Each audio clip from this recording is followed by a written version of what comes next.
Hello friends, I am Amit. पिछले videos में हमने देखा था कि इमैनुअल कैंट ने साबित किया था कि एग्जिस्टेंस एक रियल प्रेडिकेट नहीं हो सकता, इसलिए परफेक्ट गॉड का आइडिया जो है वो मिसकंसेप्शन है। ऐसा कोई आइडिया एग्जिस्ट ही नहीं कर सकता। ठीक, अब इस वीडियो में हम देखते हैं कि कैंट जो है वो नेसेसरी बीइंग के आइडिया को क्रिटिसाइज कर रहे हैं। ठीक, तो सबसे पहले हम ये समझते हैं, ये रिफ्रेश करते हैं कि नेसेसरी बीइंग के आइडिया तक इमैनुअल कैंट कैसे पहुंचे। ठीक, आपको याद होगा सेंट एंसेल्म ने कहा था कि गॉड का नॉन एग्जिस्टेंस हम नहीं सोच सकते। मतलब God is a such being whose non existence can not be thought. ठीक, क्योंकि अगर गॉड का नॉन एग्जिस्टेंस हम सोचते हैं तो वो उस बीइंग से कम ग्रेट होगा जिसका नॉन एग्जिस्टेंस हम नहीं सोच सकते। लेकिन हमने क्या माना है, God is a being than which none greater being can be conceived, मतलब उससे महान तो हम सोच ही नहीं सकते। इसलिए पिछले वीडियोस में हमने देखा था कि गॉड का नॉन एग्जिस्टेंस पॉसिबल ही नहीं है। ठीक, इसका मतलब गॉड एक नेसेसरी बीइंग है।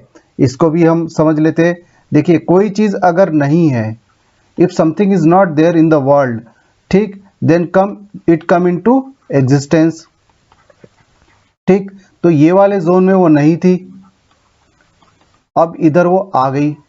तो अगर इधर नहीं थी तो इसका मतलब ये इधर नॉन एग्जिस्टेंट थी।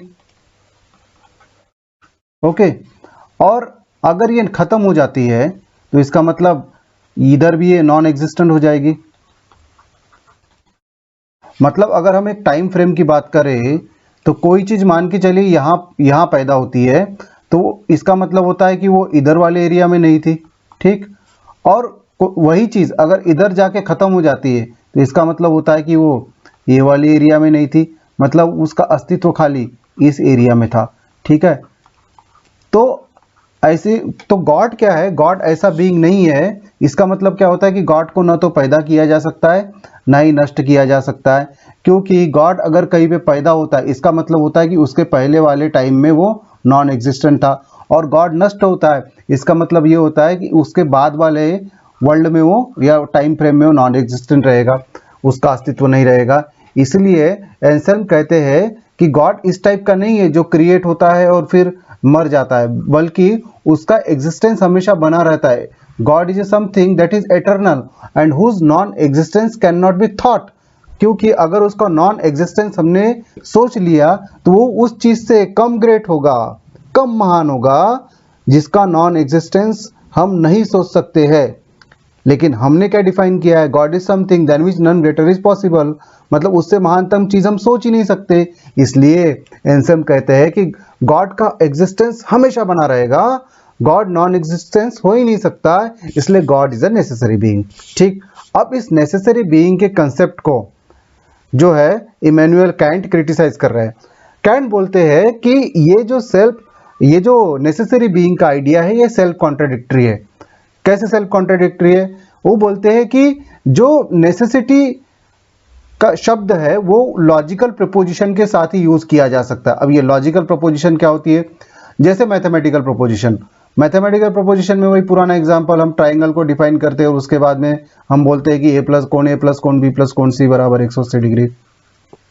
या हम बोल सकते हैं कि 2 + 2 बराबर 4 हो गया। ठीक है, ये मैथमेटिकल प्रपोजिशन है, लॉजिकल प्रपोजिशन है। तो ये लॉजिकल प्रपोजिशन होने के कारण ये हर समय ट्रू होंगे। ये पास्ट में भी ट्रू है, प्रेजेंट में भी ट्रू है, फ्यूचर में भी ट्रू होंगे। मतलब ये हमेशा नेसेसरी है, मतलब ये कभी फॉल्स ही नहीं हो सकते, ये हमेशा बने रहते। नेसेसिटी मतलब हमेशा बने रहना। ठीक, लेकिन गॉड ऐसी चीज है जो एक्सपीरियंस होनी चाहिए। अगर ये लॉजिकल प्रोपोजिशन है, लेकिन लॉजिकल प्रोपोजिशन यद्यपि नेसेसरी हुई, लेकिन वो एक्सपीरियंस आप नहीं कर सकते। दूसरी ओर जो भी चीजें आप एक्सपीरियंस कर सकते हैं, ऐसी प्रोपोजिशन को आप कंटिंजेंट प्रोपोजिशन बोलते हैं, जो स्पेस एंड टाइम में है। स्पेस एंड टाइम में जो भी आपका परसेप्चुअल वर्ल्ड है, जो बाहरी दुनिया है जिसको आप आंखों से देख रहे, कानों से सुन पा रहे, जो भी महसूस कर पा रहे, वो सब परसेप्चुअल वर्ल्ड है। और परसेप्चुअल वर्ल्ड जो है स्पेस एंड टाइम में है। कोई भी चीज कुछ ना कुछ जगह घेरती है और कोई ना कोई किसी ना किसी टाइम में एग्जिस्ट करती है। मतलब things in the perceptual world exist in the space and time. और जो भी चीज स्पेस एंड टाइम में एग्जिस्ट करती है वो कंपल्सरीली नॉन एग्जिस्टेंट होती है। कोई भी चीज ले लो, जैसे कि इसका मतलब है कि कोई भी चीज नश्वर है। ठीक है, मतलब परसेप्चुअल वर्ल्ड को हम बोल सकते हैं इंपेरिकल वर्ल्ड। इंपेरिकल वर्ल्ड मतलब जिसको हम एक्सपीरियंस कर पाते हैं, जिसका एक्सपीरियंस हम ले सकते हैं। अगर हम बोले कि टेबल इज ब्राउन, तो टेबल इज ब्राउन है, ये प्रोपोजिशन फॉल्स भी हो सकती है। अगर टेबल हमको काला मिल जाए तो प्रोपोजिशन क्या हो गई, फॉल्स हो गई। तो एक्सपीरियंस वाली प्रोपोजिशन कंटिंजेंट होती है। कंटिंजेंट मतलब होता है हर समय ये ट्रू नहीं होती है। तो जो लॉजिकल प्रोपोजिशन है वो हर समय सही है, लेकिन आप उसको एक्सपीरियंस नहीं कर पा रहे हो। और जो कंटिंजेंट प्रोपोजिशन है वो क्या है, वो आप उसको एक्सपीरियंस कर लोगे, लेकिन वो हमेशा सही रहेगी इसकी कोई गारंटी नहीं है। जैसे हमने पहले वीडियो में वैक्सीन का एग्जांपल दिया था कि वैक्सीन फेल भी हो सकती है। तो कंटिंजेंट प्रोपोजिशन वो होती है जो फेल भी हो सकती है। तो आपने क्या कर दिया, नेसेसिटी को कंटिंजेंसी के साथ ऐड कर दिया, ठीक है। इसलिए ये एक कॉन्ट्राडिक्टरी फ्रेज है और इस कॉन्ट्राडिक्टरी फ्रेज का कोई एग्जिस्टेंट हो ही नहीं सकता है, ठीक। इसलिए बोलते हैं कि काइंट कहते हैं कि नेसेसरी बीइंग अपने आप में सेल्फ कॉन्ट्राडिक्टरी फ्रेज है, इसका कोई एग्जिस्टेंट नहीं हो सकता है। आगे इमैनुअल काइंट कहते हैं कि किसी चीज को डिफाइन करना एक अलग चीज है, ठीक है, और उसकी ऑब्जेक्टिव रियलिटी होना एक अलग चीज है। इसको समझ लेते हैं भाई। हम किसी चीज को डिफाइन करते हैं और उस डेफिनेशन के हिसाब से अगर हमको संसार में कोई चीज मिलती है तो हम बोलते हैं कि जो हमने डेफिनेशन बनाई थी उसके हिसाब से भाई हमको ये चीज मिल गई, मतलब ये जो चीज है हमारे डेफिनेशन में फिट बैठती है, ठीक है। लेकिन नेसेसरी बीइंग है, इसका ये जो फ्रेज है इसकी कोई ऑब्जेक्टिव रियलिटी नहीं है। ऑब्जेक्टिव रियलिटी मतलब इस स्पेस एंड टाइम में आप दिखा दीजिए कि कौन सी चीज को हम नेसेसरी बीइंग बोलेंगे। जैसे टेबल को आप टेबल कह पाते, मोबाइल को मोबाइल कह पाते, इसी तरह कोई ऐसी चीज है क्या जिसको आप नेसेसरी बीइंग कह पाते हैं? नहीं, ऐसी कोई चीज नहीं है। इसलिए कैंट आर्गू करते हैं कि नेसेसरी बीइंग का आइडिया आपके दिमाग में हो सकता है, लेकिन वो नेसेसरी बीइंग का आइडिया अल्टीमेटली वो आइडिया ही रहेगा, वो कभी बाहर नहीं आएगा और बाहर आके हम उस आइडिया को एक्सपीरियंस नहीं कर सकते हैं। अगर हम आइडियाज को एक्सपीरियंस कर सकते तो क्या भिखारी कोई भिखारी नहीं होता। और भिखारियों के दिमाग में क्या आइडिया चलते रहता है कि अमीर बने, सब किंग बन जाए। तो भिखारी भी सोचते कि वो भिखारी न रहे और किंग बन जाए। तो इस तरीके से ये थॉट जो है अगर रियल वर्ल्ड में एग्जिस्ट करता तो कोई भिखारी नहीं होता, सबके सब राजा होते, ठीक है। इसलिए कैंट कहते हैं कि जो नेसेसरी बीइंग है उसका कोई ऑब्जेक्टिव रियलिटी नहीं है, वो स्पेस एंड टाइम में एग्जिस्ट नहीं करता है, ठीक। अगली क्रिटिसिज्म ये है कि अगर हम किसी चीज के सब्जेक्ट को रखते हैं और उसके प्रेडिकेट को हम रिजेक्ट कर देते हैं। फॉर एग्जांपल जैसे हमने ट्राइंगल है, ठीक है, और ये सम कंक्लूजन क्या निकला, कोण ए प्लस कोण बी प्लस कोण सी बराबर 180 डिग्री। कैंट का कहना है कि यदि हम इसको हम रिजेक्ट कर देते हैं लेकिन इसको हम एक्सेप्ट करते हैं, ये एक्सेप्ट हो गया, ये रिजेक्ट हो गया। तो अगर आप कंक्लूजन को रिजेक्ट कर दे रहे हैं लेकिन मेन जो प्रीमाइसेस है, मेन डेफिनेशन है, उसको आप एक्सेप्ट कर रहे हैं, तो इससे होता है कॉन्ट्रडिक्शन। इससे क्या पैदा हो जाता है, कॉन्ट्रडिक्शन। मतलब आपका बोलना क्या है कि triangle is a figure bounded by 3 lines, ठीक, लेकिन आप डिनाई क्या कर दे रहे हो, उसके तीनों कोणों का एक 180 अंश होता है। तो आपने डिनाई क्या कर दिया, कंक्लूजन डिनाई कर दिया, लेकिन एक्सेप्ट क्या कर दिया, उसका main theme, main definition accept कर ली। तो इससे कॉन्ट्रडिक्शन पैदा होता है। लेकिन अगर हम इसको भी रिजेक्ट कर दे और इसको भी रिजेक्ट कर दे, मतलब अगर कंक्लूजन की बजाय हम सिर्फ उसकी मेन डेफिनेशन उसी को रिजेक्ट कर दे तो कोई कॉन्ट्रडिक्शन बचता ही नहीं है। ये ट्राइंगल का एग्जाम्पल था।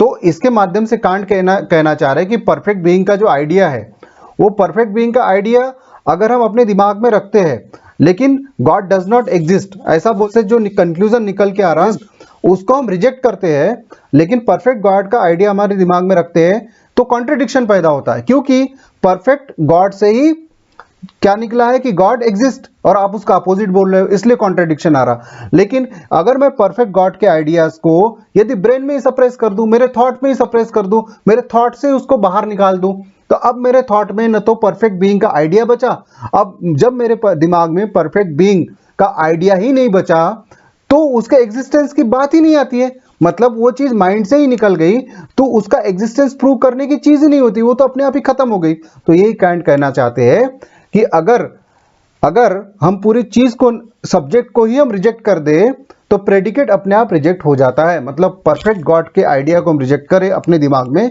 तो उसके एग्जिस्टेंस अपने आप ही रिजेक्ट हो जाता है। कैंट कहते हैं कि अगर something than which none greater can be conceived, इस फ्रेज को ही हम इलिमिनेट कर दे थॉट में, इस फ्रेज को इलिमिनेट कर दे थॉट में, तो उसके एग्जिस्टेंस की बात ही नहीं आती है। ठीक, तो ये थी कैंट की मेन प्रपोजिशन। उम्मीद करता हूँ कि ये सारे वीडियोस और ये सीरीज आपको पसंद आई होगी। इसको हमने लगभग 6 वीडियोस में कवर किया है। 3 वीडियोस में हमने ऑन्टोलॉजिकल आर्गुमेंट को समझा है और 3 वीडियोस में हमने उसकी क्रिटिसिज्म को देखा है। अगर आपको ये वीडियोस पसंद आते हैं तो आप जरूर लाइक करिए, शेयर करिए, सब्सक्राइब करिए और तब तक फिलॉसफी पढ़ते रहिए और एंजॉय करते रहिए। Thank you so much.